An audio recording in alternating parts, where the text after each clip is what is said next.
বন্ধুরা, আজকের রেসিপি হচ্ছে কচু আর বাদাম। তো কচু বাদাম দিয়ে আজকে আমি রেসিপিটা তৈরি করে নিয়েছি। পুরো ভিডিওটা দেখবে, না হলে বুঝতে পারবে না যে কচু দিয়ে রেসিপি।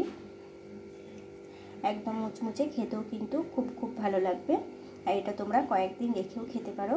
তার জন্য কি করতে হবে, যে কয়েকদিন রেখে যদি খেতে চাও তাহলে পুরো ভিডিওটা তো দেখতে হবে, না দেখলে বুঝতে পারবে না এটা আমি কীভাবে বানিয়েছি, কি দিয়েছি, কেমনভাবে বানিয়েছি। তোমরা পুরোটাই দেখতে পাবে, তার জন্য পুরো ভিডিওটা তোমাদেরকে দেখতে হবে। তো পুরো ভিডিওটা দেখতে থাকো আর এরকম কচু আর বাদাম দিয়ে একটা রেসিপি চটজলদি বানিয়ে নাও। বন্ধুরা দেখো, তোমাদের সামনে আমি আমার একটা রেসিপি নিয়ে এসেছি। আশা করছি তোমাদের ভালো লাগবে। আমি এখানে কচু ভালোভাবে পরিষ্কার করে ছাড়িয়ে নিয়েছি আগে, তারপরে লম্বা লম্বা করে কেটে এটাকে আমি ভালোভাবে ধুয়ে এটা থেকে একদম জলটাকে আমি ভালোভাবে মুছে নিয়েছি। শুকনো একটা কাপড়ের সাহায্যে এটা ভালোভাবে জলটা আমি কিছুক্ষণের জন্য একদম উল্টে পাল্টে ভালোভাবে মুছে নিয়েছি। একটুও দেখো জল নেই। এই কচু নিয়েছি, কচুর সাথে নিয়েছি দেখো কিছুটা বাদাম, একটা শুকনো লঙ্কা। এই হচ্ছে আজকের রেসিপির উপকরণ। তো কচুগুলোকে আমি এরকম করে কেটে নিয়েছি। রেসিপির জন্য এরকম করে কেটে নিতে হবে। এদিকে আমি একটা কড়াই তেল বসিয়ে নিয়েছি। তেলটা আমি ভালোভাবে গরম করে নিয়েছি আর গ্যাসের আঁচটা এখন কমানো আছে। এর মধ্যে এখন হচ্ছে আমি কিছুটা কচু দিয়ে নেব। আমি কচুটা দুবারে ভেজে নেব। দেখো আমি কিছুটা কচু এখন দিয়ে নিলাম।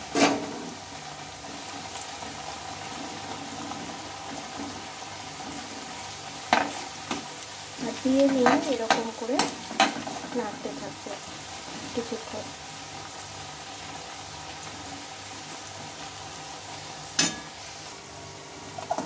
অনেকটাই কিন্তু হয়ে এসেছে। আর দেখো উপর থেকে যে এই যে বুদবুদিগুলো ছিল সেগুলো কিন্তু অনেকটাই কমে গেছে। ধীরে ধীরে এটা আরও কমে আসবে। কিন্তু এইভাবে হবে না যে গ্যাসটা বাড়িয়ে নেব, সেটা করলে এখন হবে না।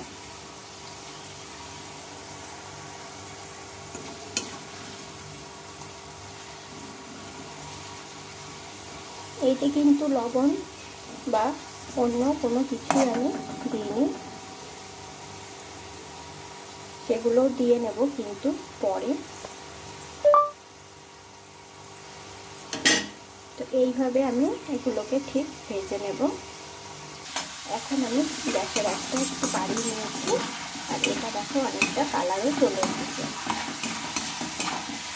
এইভাবে উল্টে পাল্টে ভালোভাবে একটু কালার করে তখন লাস্টের দিকে ভেজে নিতে হবে। এখন আমি তুলে নেব।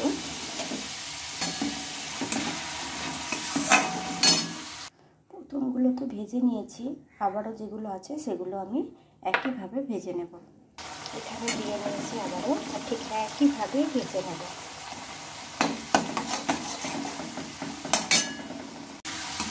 এগুলোতে খুব সুন্দরভাবে কালার এসে গেছে। এবার এগুলোকে আমি তুলে নেব। আমি দুবারে ভেজে নিয়েছি। প্রথমে একটা দিয়ে নিয়েছিলাম, এবার তুলে নেব। কচুটা তুলে নিয়েছি, লঙ্কাটার বাদামটা এখন দিয়ে নেব। লঙ্কা বাদামটা ভেজে নেব। লঙ্কাটা হয়ে গেছে, লঙ্কাটাকে আমি তুলে নিচ্ছি। বাদামগুলো ভাজা হয়ে গিয়েছে, বাদামগুলো এখন এটার উপরে আমি দিয়ে নিচ্ছি। তোমরা কচুর এই রেসিপিটা একবার বাড়িতে বানাবে, দেখবে বাচ্চারা তো এমনিতে কচু কিন্তু খেতে চায় না। অনেক বড়রাও আছে যারা কচু পছন্দ করে না ভালো হলে। তো এইভাবে যদি বানানো যায় তাহলে কিন্তু খেয়ে নেবে। এখনও তো পুরো কমপ্লিট হয়নি তো রেসিপিটা। তো যারা দেখছো তাদের যদি ভালো লেগে থাকে প্লিজ তোমরা লাইক করো, আর কেমন হয়েছে সেটা আমাকে কমেন্টে জানিও। পুরো ভিডিওটা দেখে নেবে। তো দেখো কচু আর বাদামটা তো একদম রেডি করে নিয়েছি। প্রত্যেকটা ভাজা কিন্তু একদম রেডি হয়ে গেছে, সাথে আমি কয়েকটা কারি পাতাও নিয়ে নিয়েছি। তো এটা তো পুরো কমপ্লিট হয়ে গেছে। এখন এটা আমি সাইডে রেখে দেবো আর একটা মশলা বানিয়ে নেব। মশলা দিয়ে বানিয়ে নেব তার জন্য নিয়েছি লবণ, নিয়েছি সাদা লবণ, তোমরা একটু বিট লবণ নিতে পারো আর একটু সাদা লবণ, দুটো নিয়েই নিতে পারো। আমি শুধু সাদা লবণটাই নিয়েছি। এখানে নিয়েছি চাট মশলা, একটু আমচুর পাউডার আর হচ্ছে একটু গরম মানে গোলমরিচের গুঁড়ো। তো সবগুলোকে একসঙ্গে আমি মিশিয়ে নেব। গোলমরিচ গুঁড়ো, চাট মশলা, আমচুর পাউডার আর হচ্ছে লবণ। তোমরা চাইলে লঙ্কার গুঁড়ো দিয়ে নিতে পারো। আমি লঙ্কার গুঁড়ো দিলাম না, আমি এখানে গোলমরিচের গুঁড়ো দিয়ে নিয়েছি। না, মশলাটা কিন্তু একদম রেডি হয়ে গেছে। এখানে লঙ্কা গুঁড়োটা দিলে দেখতে ভালো লাগতো, কিন্তু আমি দিলাম না। তো এটা সাইডে রেখে দেবো। এটার ওপর দিয়ে এখন হচ্ছে আমি এই মশলাটা ওপর থেকে ছড়িয়ে নেব। তোমরা চাইলে এটা এমনি ভেজে রেখে দিতে পারো কোনো কিছু একটা কৌটোতে করে, আর এরকম করে মশলা তৈরি করে ছোট একটা কৌটোতে তোমরা রেখে দিতে পারো। যখন খাবে বের করে অল্প একটু মশলা আর কচু বাদাম এটা অল্প করে নিয়ে, মানে যেমন খাবে নিয়ে মশলাটা তোমরা মাখিয়ে নেবে। আর আগের থেকে মাখিয়ে রেখে দিলে তো ভালো হবে না, নরম হয়ে যাবে। সেক্ষেত্রে কিন্তু বানিয়ে বানিয়ে খেয়ে নিতে হবে তোমাদেরকে। দেখো আমি তো মশলাটা দিয়ে নিলাম, চামচটা দেখো একদম পুচকি। দেখো এইভাবে আমি মাখিয়ে নিলাম। কেমন হয়েছে তোমরা আমাকে কমেন্টে জানিও।